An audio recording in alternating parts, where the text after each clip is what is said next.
She loved the Lord. And she was always very expressive of how good he was to her and how faithful he was to her. And I just remember thinking, she just really loves this person that I've never met.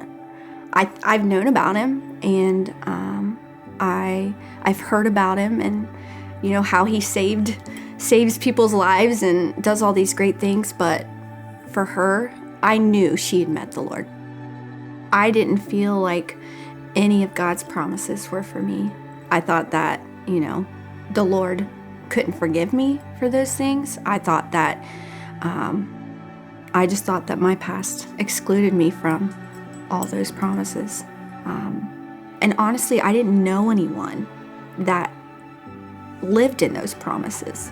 I honestly didn't personally know anyone that lived in the promises of God, except for Miss Jenny. I just remember feeling I couldn't do that. I can't do that. I'm not good enough. I've wasted my life. Everything God had given me, I'd lost. Miss Jenny made me feel like I could change. She was probably the only person at first that made me believe that.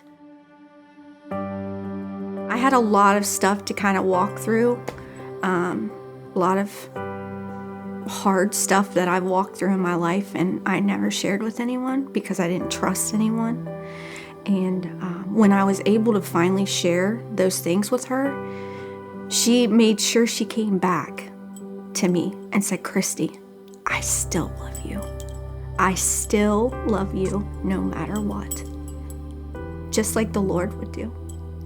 And I think at that point, I realized that it didn't matter all the things that I had in my heart and all the things that I had done wrong in my life, that if this woman could love me, that's standing in front of me, a sinful person as well as me, if she can still love me, then I know that the Lord has to